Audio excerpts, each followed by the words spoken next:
এতগুলো মানুষের রক্ত, অথচ রক্ত জোড়ে নাই।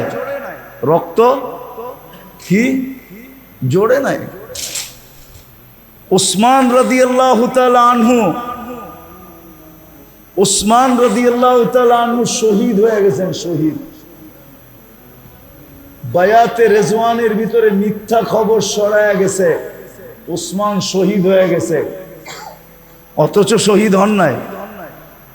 সাহাবারা বলতেছে, ইয়া রাসূলুল্লাহ, উসমান শহীদ হয়ে গেছে, রক্তের বদলা ছাড়া ফিরবো তো ফিরবো কি কইরা? উমরা করি আর না করি, রক্তের বদলা তো নিব। বলছে মুখ দিয়া বললে তো হবে না, বায়াত করো। তো গাছের নিচে মরণের বায়াত করতেছে সবাই। আল্লাহ চুপচাপ, কিচ্ছু বলে না। ওহি পাঠায় দিলি তো পারতেন, ঠিক না? যে উসমান তো মরে নাই, শহীদ হয় নাই, এটা মিথ্যা খবর। যখন সবার বায়াত শেষ,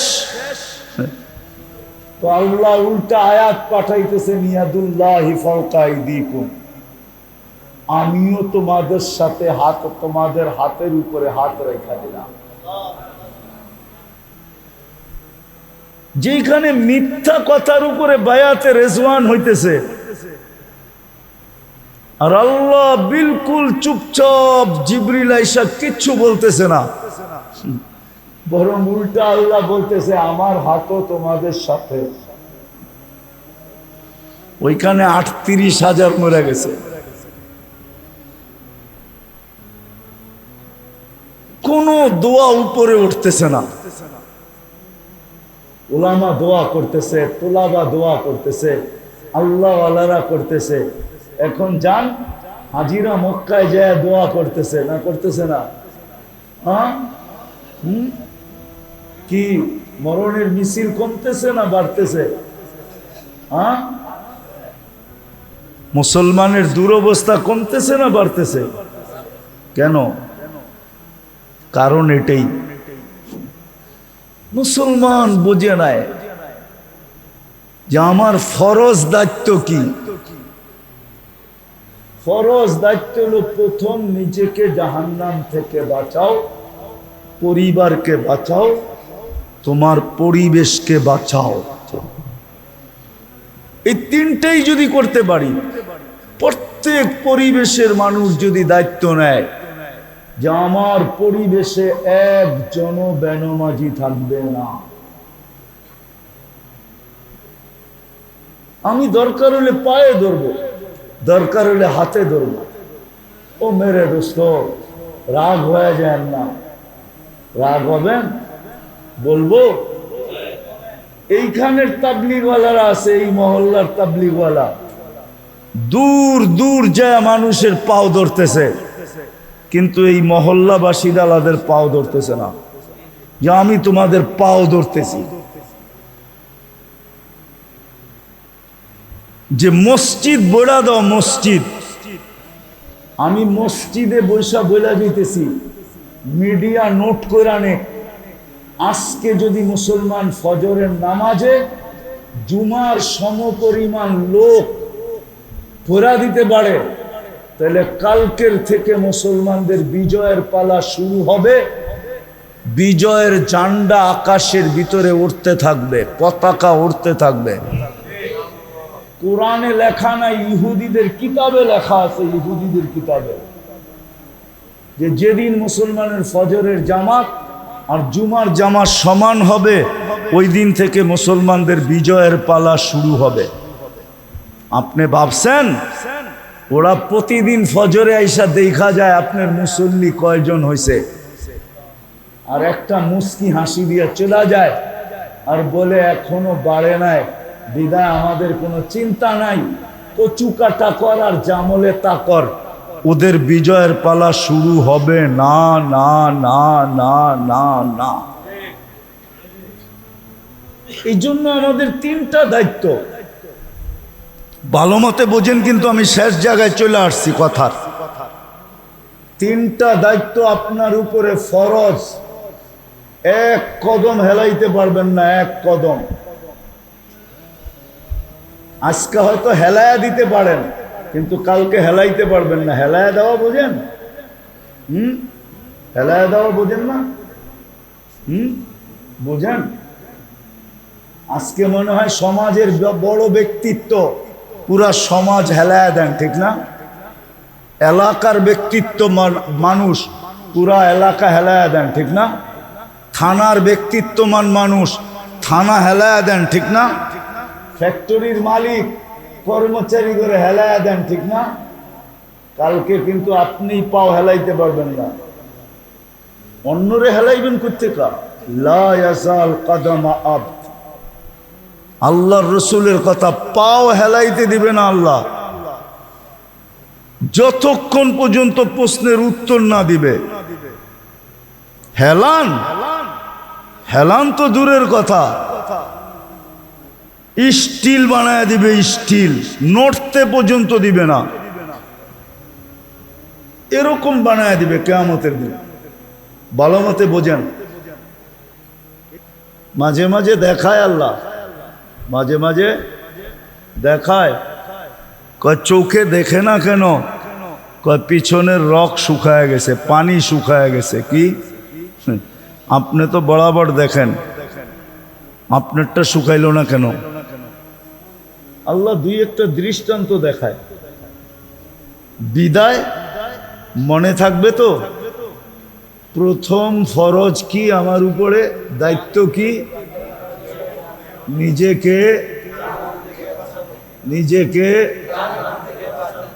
পদ্ধতি ছিল বাঁচানোর, সহজ পদ্ধতি ছিল বাঁচানোর, সহজ পদ্ধতি ছিল। বুঝছি আমি, সবাই আপনারা লাউড স্পিকার দিয়ে শুনতে চান, কান দিয়ে শুনতে চান না। যেই মজমা আমার আওয়াজ দিয়ে শোনানো যায়, এই লাউড স্পিকার কিচ্ছু লাগে না। দেন দেন শুনবেন, লাউড স্পিকার লাগবে না। একটু পরপরই এসে এটা ঠিক করে কি কন, দেন দেন শুনবেন কথা। তো প্রথম দায়িত্ব হলো নিজেকে জাহান্নাম থেকে বাঁচানো। প্রত্যেক আকেল বালেক, নারী পুরুষ, সবার উপরে আল্লাহর পক্ষ থেকে ফরজ অর্পিত দায়িত্ব হলো নিজেকে জাহান্নাম থেকে বাঁচাও। আমি একটা সহজ পদ্ধতি দেখায় দিছিলাম যে মাগরিবের পরে যদি, মাগরিবের জন্য যদি মসজিদে ভিড় করত আর আজান সালাম দেওয়ার সাথে সাথে যদি সবাই হাতের কর গয়না পড়া ফেলতো, আল্লাহুম্মা আজিরনি মিনান নার 7 বার, তো সুবে সাদেক হওয়া পর্যন্ত প্যাক হয়ে যেত, প্যাকেট হয়ে যেত, প্যাকেট। যে 1 সেকেন্ড আগেও মরলে জাহান্নাম থেকে কি মুক্ত। আবার ফজরে এরকম ভিড় হইতো, যেরকম জুমার চেয়ে বেশি ভিড় হইতো ফজরে। কেন হাদিসে আছে, ফজর পড়া যে আবার 7 বার পড়বে জাহান্নাম থেকে মুক্তি সূর্য ডুবার 1 সেকেন্ড আগেও যদি মরে, 1 সেকেন্ড আগে জাহান্নাম থেকে মুক্ত। শাহাদাতের মৌত, জান্নাতের প্রবেশপত্র হাতে, জান্নাতের প্রবেশপত্র। কিন্তু মাগরিবে যাওয়ায় তার 10 ভাগের 1 ভাগ তো ফজরে হয় না, এর 10 ভাগের 1 ভাগ মুসল্লিও ফজরে হয় না। তো ভালো মতে দিলে গাথেন। কিন্তু আমাদের দায়িত্ব গাম জড়ায়া বলা। এই জন্য বলতেছি, প্রথম দায়িত্ব হলো আমার নিজেকে জাহান্নাম থেকে। কারণও বইলা দিছি, কেননা আল্লাহ পছন্দ করছে আমাকে। বলে না আমি পছন্দ করছি বইলা কথা, আল্লাহ বলে আমি পছন্দ করছি বইলা কথা, দাবি তোমাকে জাহান্নাম থেকে বাঁচাও। দ্বিতীয় ফরজ দায়িত্ব হলো তোমার পরিবারকে জাহান্নাম থেকে বাঁচাও। দরকার হলে পাও ধইরা বাঁচাও, দরকার হলে। এইখানে একজন অভিভাবকও নাই বলতে পারবে না যে আমি জাহান্নাম থেকে বাঁচানোর জন্য আমার ছেলের পাও ধরছি, আমার গড়ালাদের পাও ধরছি, একজনও নাই। অথচ চিল্লায় যায় অনেকজনের পাও ধরছে, এরম লোক এখানে আছে। কি রাগ হয়ে গেলেন তাবলিগালারা? চিল্লায় যায় কি করছে? নাই কেউ এখানে চিল্লায় যায় পাও ধরছে, কিন্তু বাড়িতে পাও ধরে নাই। তো ফরজ ছিল দোকানে যাওয়ার জন্য পাও ধরে বাপে, তোর পাও ধরি আমার শরীর আর চলে না, তুই যা দোকানটা একটু খালি খুইল্লা বয়া থাকবি। ধরে না, ধরে না, শুধু খুইলা বয়া থাকবি, তোর কিচ্ছু করতে হইব না, বাকি কর্মচারীরা করব, তুই খালি ক্যাশটায় বয়া থাকবি। তোর পাও ধরি, তুই ফ্যাক্টরিতে যা একটু খালি বয়া থাকবি, এটার জন্য পাও ধরে। কিন্তু জাহান্নাম থেকে বাঁচানোর জন্য পাও ধরে না।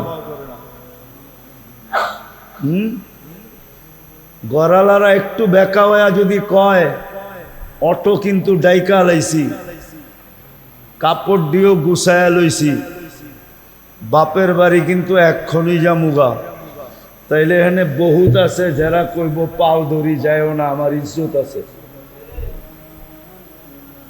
কি কইবেন না? রাগ হয়ে গেলেন? হ্যাঁ, কি পাও ধরবো, কিন্তু জাহান্নাম থেকে বাঁচানোর জন্য পাও ধরে নাই। এটা দ্বিতীয় ফরজ ছিল। দ্বিতীয়, রাগ হয় না আমাদের উপরে, চিল্লা আলারা। দ্বিতীয় ফরজ ছিল আপনার জন্য ঘরের মানুষের পাও ধরা। কেননা এক ঘরের নারী 4 জনকে নিয়ে জাহান্নামে যাবে। 4 জনকে। কয়জন? স্বামী,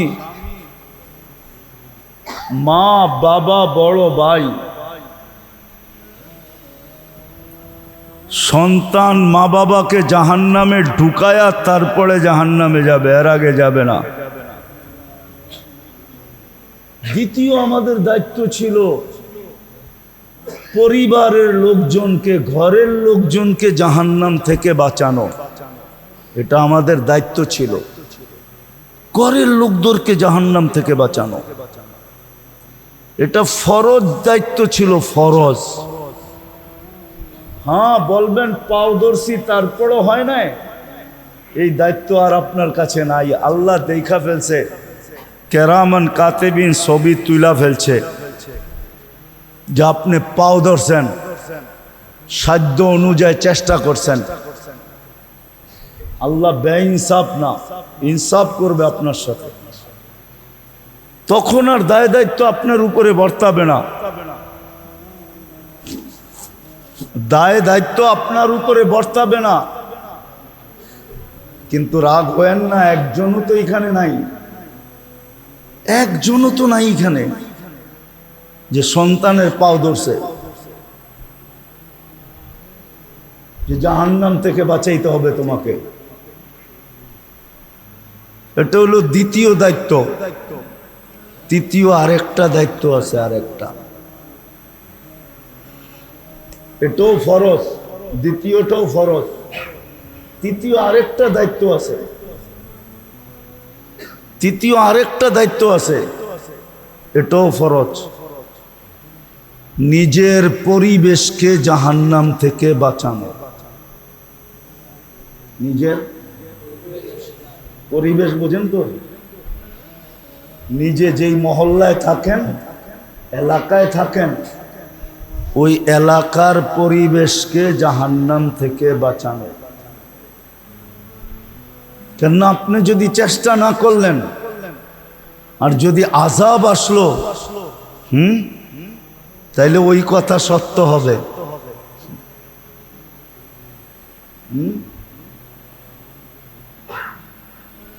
কবি বলছিল আর কি, লগ যায় আগার আগ, যদি পুরা মহল্লা আগুন লেগে যায়, তাহলে সমস্ত ঘরই কিন্তু পুরার আশঙ্কা হবে, ঠিক না? সমস্ত ঘরেই পুরার আশঙ্কা থাকবে, হবে। কেননা এই মহল্লায় তো আমার ঘর একলা না, আপনার ঘর একা। আপনার ঘর তো একা না।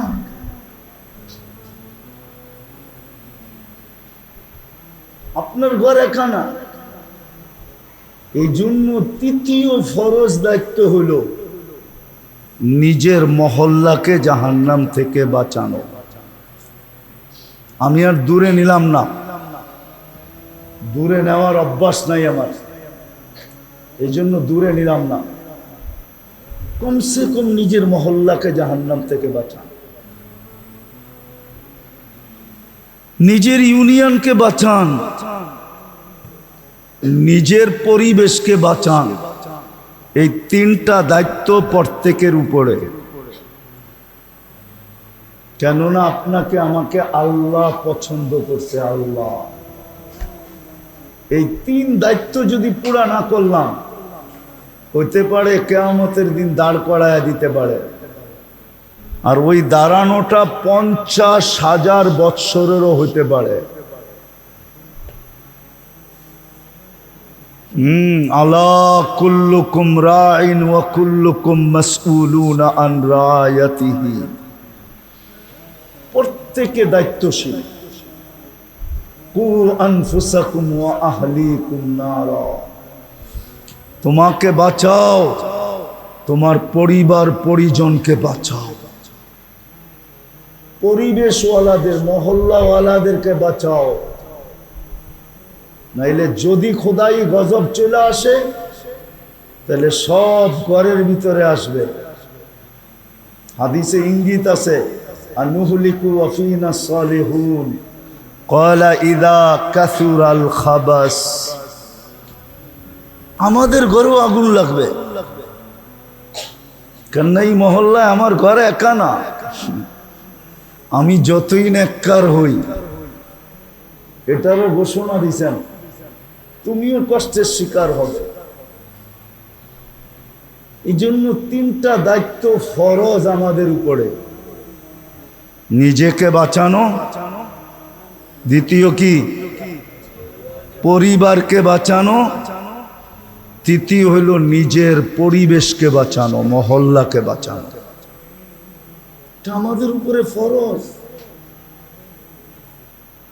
বাঁচাও। আজকে এই তিন কথা না বুঝার কারণে আর তিনটা না করার কারণে, এই তিনটা যদি মুসলমান বসতো আর তিনটা যদি করত, সমস্ত দুনিয়ার মহল্লা আলারা যদি, মুসলিম মহল্লা আলারা যদি এটা করত, তাহলে আজকে মুসলমানদের এই দুরবস্থা হইতো না। মুসলমানদের যে দুরবস্থা আজকে, এটা কোনোদিন হইতো না। দুনিয়া আলাদের কাছে তো মুসলমানদের পানির দাম নাই নাই নাই নাই। দুনিয়া আলাদের কাছে কানলেও মুসলমানের পানির দাম এখন নাই। কিন্তু কিভাবে নিবেন জানি না, মনে হয় এই পানি মাথার উপরেও ওঠে না। পানি মাথার উপরে ওঠে না। উঠলে তো এই দুরবস্থা মুসলমানদের হইতো না। আজকে দুনিয়ার প্রেক্ষাপটে মুসলমানদের যে দুরবস্থা, 38,000 ফিলিস্তিনি মরে গেল, নারী শিশু। 38,000 মানুষের রক্ত, 38,000। বুঝবেন কি বুঝবেন না জানি না, ওলামা তো দেখতেও আসি না, দুই একজন দেখতেছি, এরা বুঝবে কি জানি না।